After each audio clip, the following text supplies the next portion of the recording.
Hello everyone, welcome back to my channel. आज हम करेंगे चैप्टर नंबर 5 विद्युत इलेक्ट्रिसिटी। जैसा कि आपको पता है, हरियाणा स्टाफ सिलेक्शन कमीशन ने ग्रुप डी के सिलेबस में मेंशन किया है कि साइंस आपकी 15 नंबर की आएगी। चैप्टर वाइज ये सीरीज़ चल रही है। जितने भी क्वेश्चन होंगे इसमें चैप्टर में वो सारा हम कंप्लीट करेंगे। और भी वीडियो मिल जाएंगी आपको, प्लेलिस्ट बना रखी है, जाके देख सकते हैं। पहला क्वेश्चन है, ट्रांसफार्मर का उपयोग कहाँ पे होता है। डीसी वोल्टता बढ़ाने में एक होता है डायरेक्ट करंट, एक होता है आपका अल्टरनेटिव करंट। एसी वोल्टता बढ़ाने या कम करने में, डीसी वोल्ट कम करने में या डीसी को एसी में रूपांतरित करने में। देखिए, हमारे जो घर के तार होते हैं ना, वो डीसी में होते हैं, डायरेक्ट करंट में होते हैं। जो ट्रांसफार्मर होता है वो एसी की वोल्टता बढ़ाने या अल्टरनेट करंट को कम करने के लिए यूज़ किया जाता है। ट्रांसफार्मर, जो विद्युत ट्रांसफार्मर है, ये किसने बनाया, इसका आविष्कारक कौन था? तो माइकल फैराडे थे, ये याद रखिएगा। ट्रांसफार्मर किस प्रेरण के सिद्धांत पर काम करता है? विद्युत चुंबकीय प्रेरण के सिद्धांत पर कार्य करता है, जो उच्च अल्टरनेट करंट वोल्टेज को निम्न में चेंज करता है और निम्न अल्टरनेट करंट को उच्च वोल्टेज में चेंज कर देता है। यह केवल किस पे काम करता है? प्रत्यावर्ती धारा के लिए उपयुक्त किया जाता है। तो option B will be correct. विद्युत तंतु में प्रयुक्त तत्व क्या होता है? जो हमारे बल्ब होते हैं, जो बिजली के बल्ब होते हैं, उनमें क्या होता है? एल्युमिनियम, ताम्र, लोहा, नहीं, टंगस्टन बना होता है। हाई मेल्टिंग पॉइंट होता है भाई इसका, जो पिघलने का पॉइंट, मतलब हाई मेल्टिंग। अब बल्ब जलता रहता है, उसका जो मेल्टिंग पॉइंट होगा, जो रेजिस्टेंस होगा आपका, मेल्टिंग पॉइंट उसका बहुत हाई होता है। विद्युत बल्ब के आविष्कारक थॉमस एल्वा एडिसन थे। इसमें कुछ अक्रिय गैसें होती हैं, जैसे ऑर्गन है, नियॉन है। अगर आपने पीरियोडिक टेबल पढ़ी है तो आप इजीली कर पाओगे। जो हमारी नोबल गैस होती हैं, आर्गन है, नियॉन है, वो भरी जाती है और इसका प्रकाशिक जो फिलामेंट होता है वो टंगस्टन का बना होता है। ये एक धातु है। संचाई बैटरियों में कौन सी धातु प्रयुक्त की जाती है? जो हमारी संचाई बैटरियां होती हैं उनमें सीसा लगाया जाता है।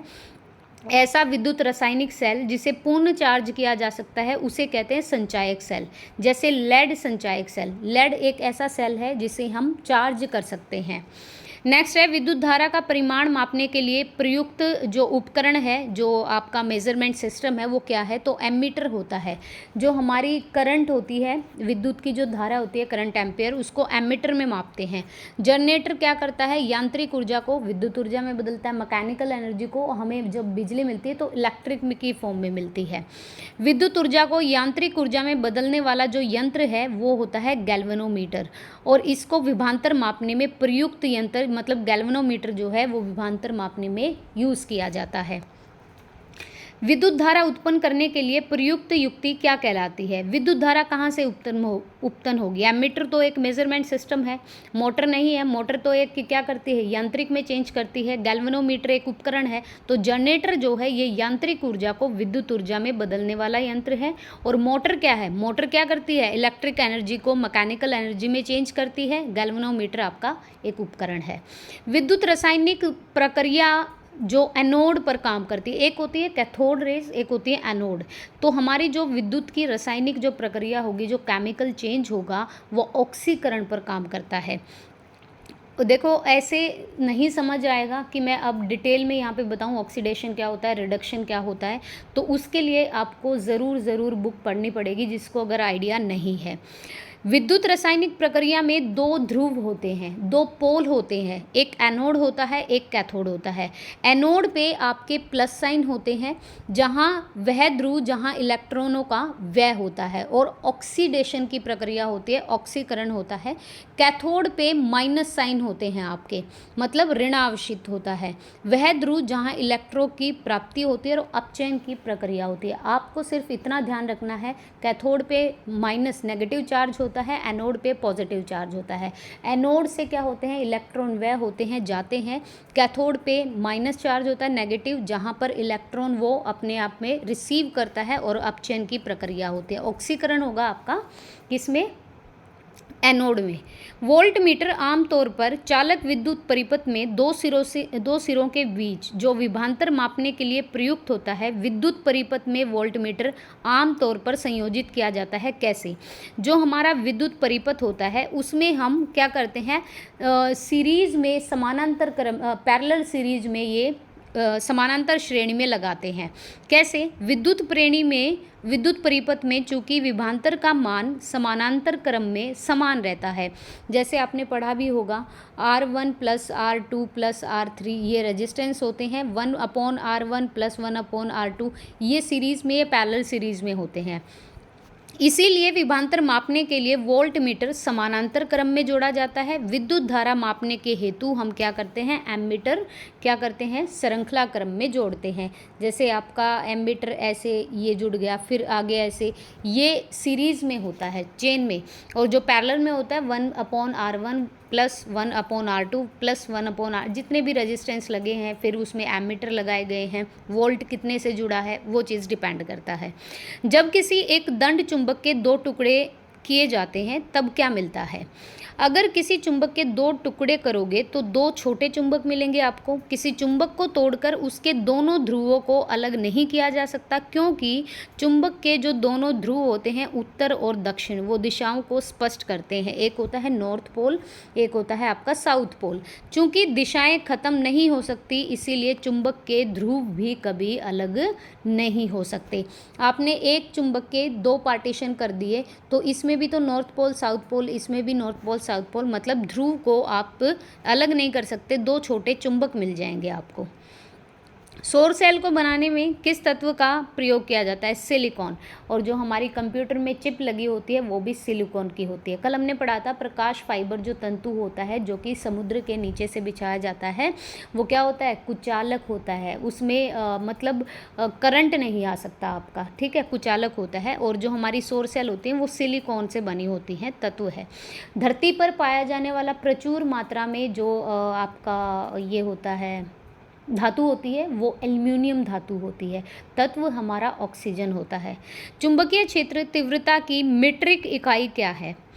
मीट्रिक इकाई पूछिए चुंबकीय क्षेत्र की, चुंबकीय जो हमारा मैग्नेटिक जो एरिया होता है उसकी तीव्रता की मीट्रिक इकाई है टेस्ला। गॉस किसकी इकाई है? ये है चुंबकीय फ्लक्स घनत्व की सीजीएस यूनिट है। और ऑरेस्टेड है आपकी चुंबकीय क्षेत्र की इकाई। एक होती है सीजीएस यूनिट, एक होती है एसआई यूनिट, ठीक है। हमारी जो यूनिवर्सल यूनिट है वो एसआई यूनिट है, हम एसआई यूनिट ही पढ़ते हैं, बाकी यूएसए वगैरह में सीजीएस यूनिट यूज़ की जाती है, ठीक है जी। एसी से डीसी में रूपांतरण क्या कहलाता है? तो मॉड्यूलन, दृष्टिकरण, गुणनखंडन या प्रवर्धन, ये दृष्टिकरण कहलाता है। अब ये है क्या? जो हमारा ऑल्टरनेट करंट है, मतलब ऐसी धारा जो अपनी दिशा नियतकालीन बदलती रहती है, दृष्ट धारा कहलाती है। और जो हमारा डायरेक्ट करंट है, ऐसी धारा जिसकी धारा अप्रवर्तित रहती है, ये कभी दिशा नहीं बदलता। डायरेक्ट करंट दिशा नहीं बदलता। ऑल्टरनेट का मतलब भी क्या होता है? बदल देना होता है। तो एसी को डीसी में बदलने वाला जो यंत्र है उसे हम रेक्टिफायर कहते हैं, और इस प्रक्रिया को हम रेक्टिफिकेशन या दृष्टिकरण कहा जाता है। निम्न में कौन सी बैटरी रख रखाव मुक्त नहीं है? अब ये एक तो आपकी एल्कलीन मैग्नीशियम की, एक ये निकल की है, एक सीसा एसिड की या लोहे की NiFe की। तो हमारी ये जो है ये बैटरी रख रखाव मुक्त नहीं है। NiCd ये बैटरी रख रखाव मुक्त नहीं है। NiCd मतलब जो निकल और कैडमियम है, ये चार्जेबल बैटरी है, ठीक है। ये रख रखाव नहीं है कि आपने जब यूज़ किया ऐसे उठा के कर लिया, इसको चार्ज करना पड़ता है। तो NiCd एक रख रखाव बैटरी नहीं है, याद रखिएगा। निम्न में किसी विद्युत उपकरण को मापन के लिए उसी रूप में जोड़ा जाना चाहिए। ये कैसे आ गए भाई ये क्वेश्चन, एक सेकेंड रुकिए, ये क्वेश्चन हमें करना पड़ेगा स्किप, क्योंकि 13 से लेकर 19 तक के क्वेश्चन नहीं है, एक पेज यहाँ से गायब है, तो ये रहने दीजिए, यहाँ से स्टार्ट करते हैं। एक स्पर्श या गैल्वेनोमीटर के कुंडली के फेरों की संख्या और तथा उसकी त्रिज्या को दोगुना किया जाता है तो परिवर्तन गुणांक K हो जाएगा। क्या बोला है कि अगर K = 2RB/μN, इस सूत्र से ये स्पष्ट होता है कि जो दोनों त्रिज्या है, जो हमारी त्रिज्या R है और जो हमारे फेरों की संख्या है N, उनमें समान वृद्धि कोई प्रभाव नहीं डालती। जो स्पर्श त्रिज्या है गैल्वेनोमीटर के कुंडली के फेरों, कुंडली मतलब जो ये तार हो गया, इसकी जो कुंडली बन गई, उसकी त्रिज्या को दोगुना किया जाए तो परिवर्तन क्या रहेगा, हमारा कांस्टेंट रहेगा, गुणांक जो हमारा वो k रहेगा, क्योंकि जो हमारी त्रिज्या है r और जो फेरों की संख्या है n, उनमें समान वृद्धि कोई प्रभाव नहीं डालती। धनात्मक आवेश वहन करते ही कण अचानक पृथ्वी की ओर गति करना प्रारंभ कर देते हैं। पृथ्वी का चुंबकीय क्षेत्र उनको किस तरफ विक्षेपित करेगा। अगर आपने पॉजिटिव चार्ज लगा दिया और उसको लगते ही जो पार्टिकल्स होते हैं वो पृथ्वी की ओर गति करना आरंभ कर देते हैं, तो पृथ्वी का जो चुंबकीय क्षेत्र है वो उसको किस तरफ खींचेगा, वो खींचेगा उसको पूर्व की तरफ। एज इट इज़ याद रखिएगा। एक अचिन्हित घोड़े की नाल चुंबक के ध्रुवों को ज्ञात किया जाता है कैसे। अगर कोई घोड़े की नाल चुंबक के उस पर ध्रुव लगाए गए हैं तो उसको कैसे ज्ञात किया जाएगा, ये किया जाएगा चुंबकीय कंपास के द्वारा। कंपास प्रकार होता है, आप सभी को पता भी होगा। किसी भी चुंबक के ध्रुवों को ज्ञात करने के लिए चुंबकीय कंपास की सहायता लेनी पड़ती है। चुंबकीय कंपास में 2 ध्रुव होते हैं और जैसा कि कंपास को चुंबक के पास लाया जाएगा, या तो चुंबकीय सुई चुंबक की ओर आकर्षित होगी या तो फिर विक्षेपित होगी। ऑब्वियसली अगर कोई एक चीज़ है, उन दोनों पे पॉजिटिव और नेगेटिव चार्ज हैं, तो जो पॉजिटिव चार्ज है वो अपनी तरफ अट्रैक्ट करेगा, नेगेटिव चार्ज रिपेल करेगा चीज़ों को, और जो दोनों अगर सेम चार्ज हैं तो दोनों रिपेल्शन की प्रक्रिया होगी वहाँ पर। इस प्रकार निर्णय किया जा सकेगा कि चुंबक के ध्रुव कौन कौन से हैं। अगर आप एक चुंबकीय सुई को चुंबक की ओर मतलब लेके जाओगे एक कंपास को, तो या तो फिर वो आकर्षित करेगा या तो वो विक्षेपित करेगा, या तो अट्रैक्ट करेगा या तो आप रिपेल करेगा। वोल्टेज में कम या अधिक करने वाले यंत्र को क्या कहते हैं, हम पढ़ के आए हैं, क्योंकि ये ट्रांसफार्म होता है, अल्टरनेट करंट को कम या ज़्यादा करता है। पानी का विद्युत अपघटन किस अनुपात में, हाइड्रोजन और ऑक्सीजन, आपके ये होता है 2:1 में। जैसे H2O है तो 2H1 + O2, हाइड्रोजन के 2 अणु होते हैं और ऑक्सीजन का आपका 1 अणु होता है, इसको मिला के वाटर बनता है। 2 प्रतिरोधक हैं, 2 रेजिस्टेंस कह सकते हैं, एक है 24 ओम का और एक है 6 ओम का। इसको श्रेणी में सीरीज में संयोजित किया है तो परिपथ की कुल रेजिस्टेंसी कितनी होगी। तो देखो ये सीरीज में लगे हैं, पैरेलल सीरीज में नहीं है, ये सीरीज में है। R1 = R1 + R2 and so on. हमें 2 की ही रजिस्टिविटी दी है, तो एक है हमारा 24 और एक है हमारा 6, तो इसको जोड़ के जो आपकी यूनिट आएगी वो ओम में आएगी। अगर ऐसे होते हैं तो फिर आपको एलसीएम लेना पड़ता है उनका, 1/R1, 1/R2, 1/R3, ऐसे आएंगे इसमें क्वेश्चन। बिजली विद्युत शक्ति की मानक अंतर्राष्ट्रीय इकाई, मतलब ऐसा यूनिट पूछिए तो वॉट होती है। ओम जो है वो आवेश का मात्रक होता है, चार्ज का। एम्पियर विद्युत धारा का मात्रक है और वोल्ट जो है वो आपका विभव का मात्रक है। एक बिजली बल्ब एक 240 वोल्ट के जनरेटर से जुड़ा है। एक बिजली का बल्ब है और जनरेटर है 240 वोल्ट का, उसमें करंट बह रहा है 0.5 एम्पेयर। तो बल्ब की विद्युत शक्ति क्या होगी। तो आपको विद्युत शक्ति पावर का फॉर्मूला आना चाहिए। पावर के कई सारे फॉर्मूले होते हैं, 1/R2 भी होता है, P = VI भी होता है। हमारा वोल्ट कितना है, 240 का है। हमारा जो एम्पियर है या करंट है वो हमारा कितना है, 0.5 का है। इसको जब मल्टीप्लाई करोगे तो वॉट में आएगी आपकी यूनिट 120 वोट का।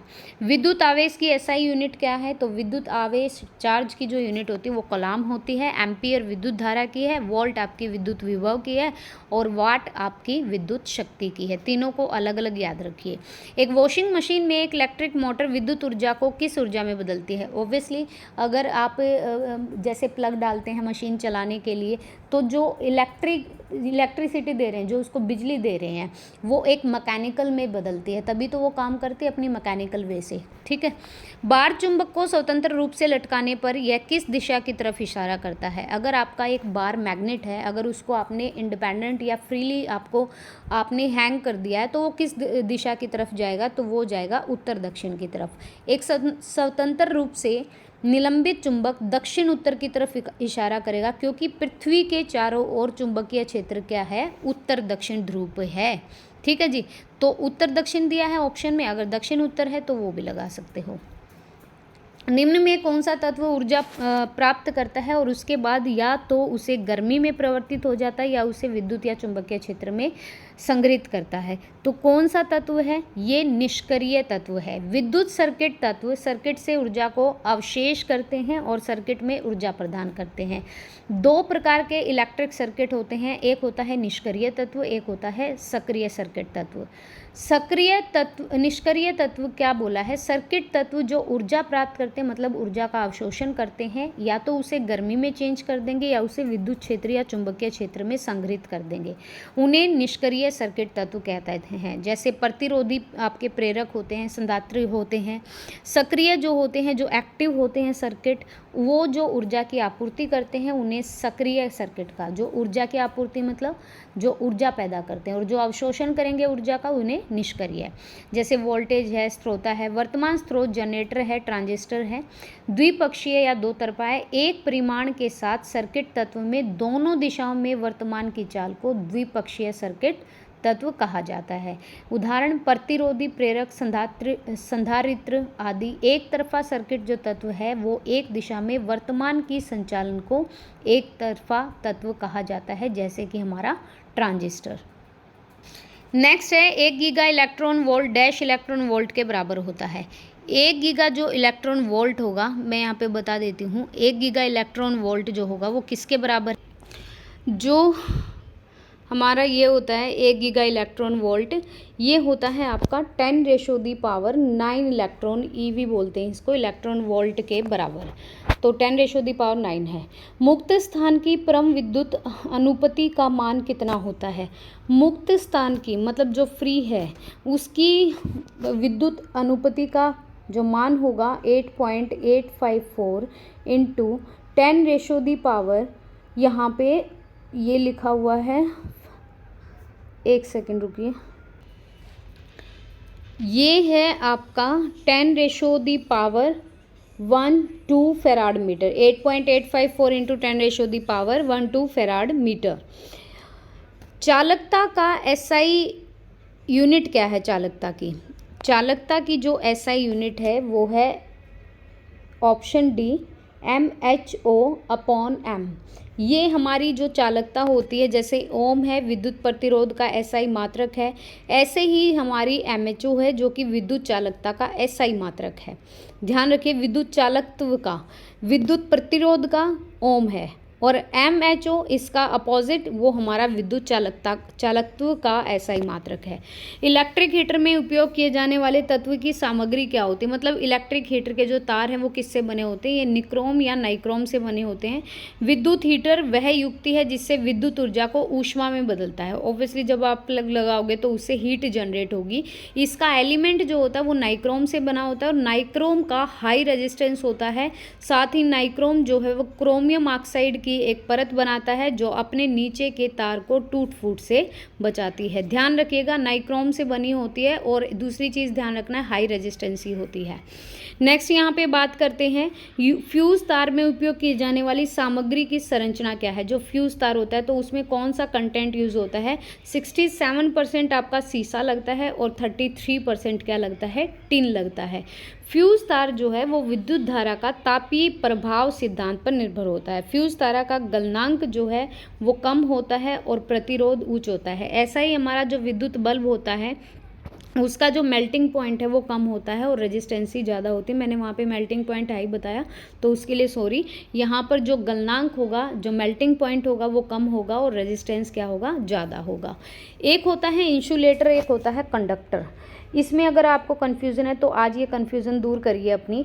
कंडक्टर का मतलब होता है सुचालक और इंसुलेटर का मतलब होता है कुचालक। कुचालक मतलब वो चीज़ें जिन पर भाई हीट का या फिर बिजली का कोई असर ना हो, जैसे आपकी लकड़ी हो गई।